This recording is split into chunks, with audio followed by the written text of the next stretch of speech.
Scott. Hey.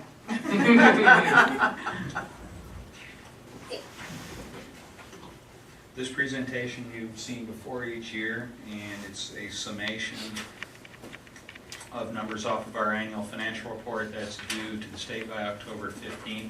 So this is an action item, and it summarizes our financial activity for the 2010-11 school year. So we start with our M&O, and I also include the classroom site funds here because they're used for the same thing. The classroom site fund dollars go entirely to teacher compensation.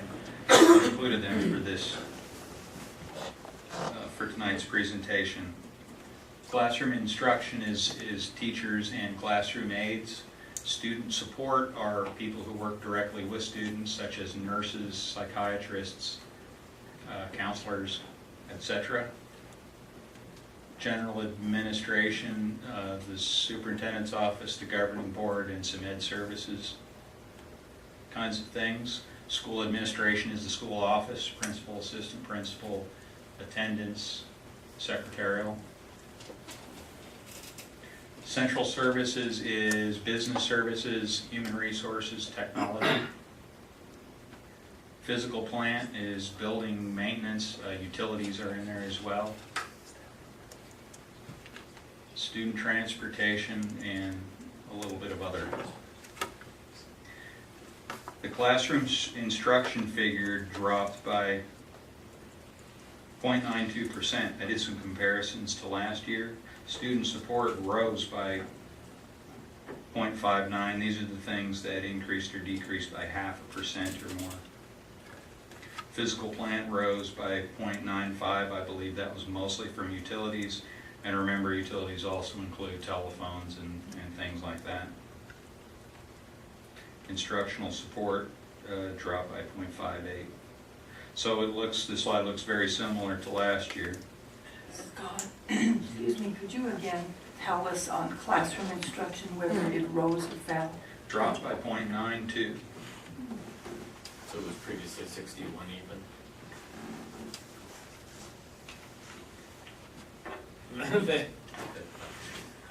61 even, yep. Scott, what is the other category? What type of? We're required to provide a federal match for food services. That's a, that's a federal program, food services, and they require the district to spend some of its M&O money in support of that program as well. So it's a calculation. It's 0.3 times the number of meals you serve times the reimbursement rate, and whatever that is what we have to chip in, so we buy some of their supplies, some of their non-food supplies that they use in the kitchens.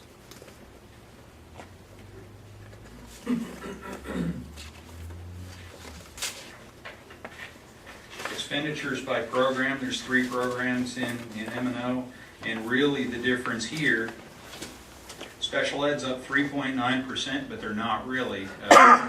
Our SEI program is where that increase is, and that's a calculation as well. We get those figures from the state and we segregate them, but that's not necessarily what we spend on the SEI program, so that's kind of a clerical maneuver that's not real indicative of what's going on. So I would expect that to come back to where it typically is next year. I don't know why the SEI calculation changed that much. That's a state function, but it's not, that money was, the amount spent on special ed as we think of it was very close to what it was last year.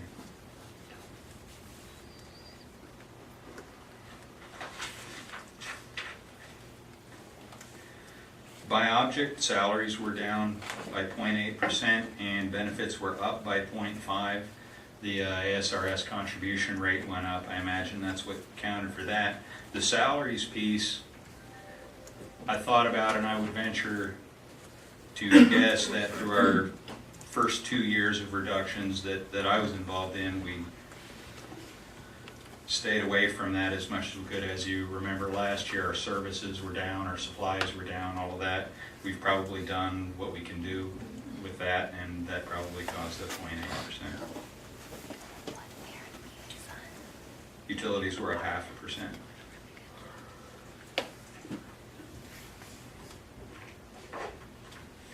Prop 301 classroom site fund dollars, those are funded by a sales tax, and that has lagged badly in the last couple of years. We did have some carry forward that we had been carrying at the end of this year. That will be just about gone, and that could have an impact on M&O next year.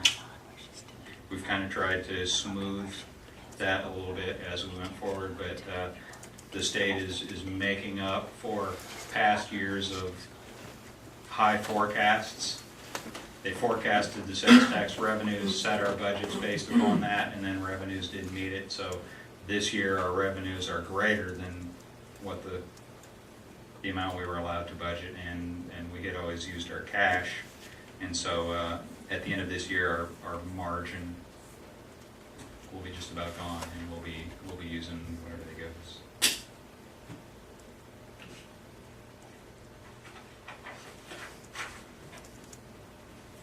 Capital outlay is kind of the same story. We showed a slide not long ago when we were talking about a capital override that shows our capital allocation is maybe 25% of what it was 4 years ago. And so most of what we have left are carry forward from prior years.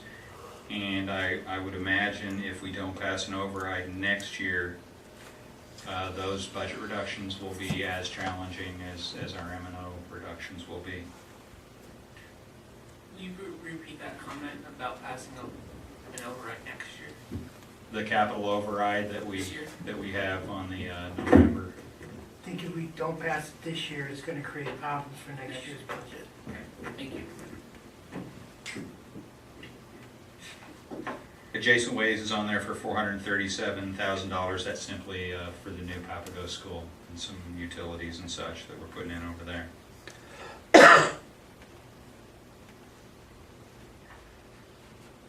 Bonds outstanding, we issued $22 million and we have made one payment. So there's $18,950 left in our debt service. I think I included that next. Yeah, this is our repayment schedule. We've made a $3,050,000 payment on July 1st, and that's our amortization going out for the next several years. That the repayments after that gap, the 2021 and 2022, those are the Build America bonds that we issued.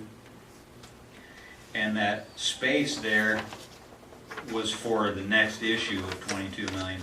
That's where they were going to go to keep that repayment smooth, though. So that's what we're looking at right now.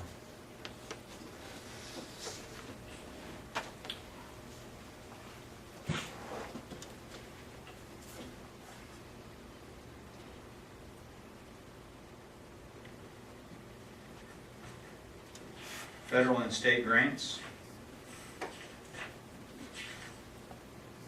Those are down $2.1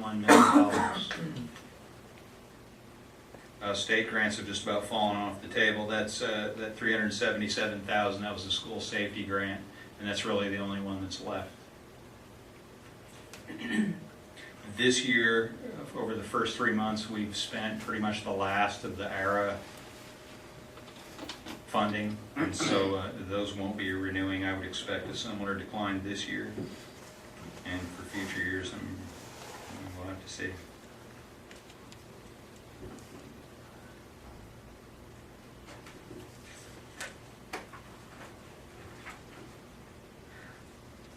Other funds, most of this is typical indirect cost. We had a significant carry forward balance. We're spending that money faster than it's coming in. We can do that this year and possibly one more year, and that directly offsets M&O expenses. Same thing with instructional improvement. Those funds are otherwise known as Indian gaming. Half of those monies can be used for teacher compensation, and we're doing that as it comes in. The other half can be used for dropout prevention programs or other educational programs, and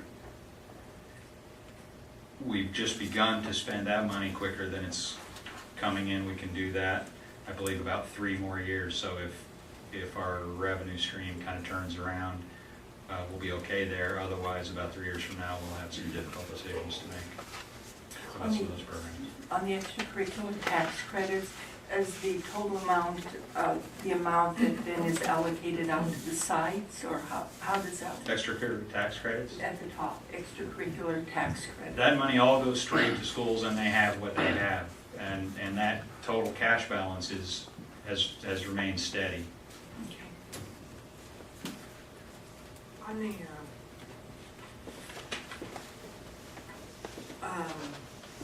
Indian gaming, you mentioned that half goes to teacher salaries and the other, is it mandated that it has to be 50%, or could it be 75? No, it's up to 50% teacher Okay. compensation.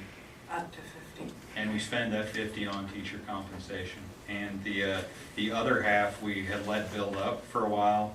We're now, we now have a couple of our dropout prevention programs, such as after-school sports, are funded there. Thanks. Expenditures per student, this is kind of my own invention, but you've seen it each year. This is down $443 from last year. M&O's down 223. Federal programs are down 138. State programs are down 48. The others are about steady.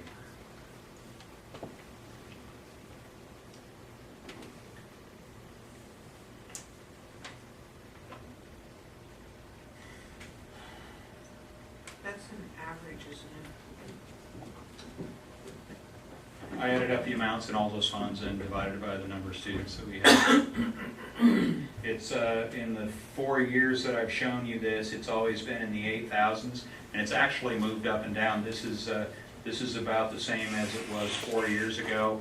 Some line items dropped, some line items have increased for different reasons, and so this is lower than the last 2 years and about even with 3 or 4 years ago. Down 443 from the prior year. That's it. Any questions about the AFR?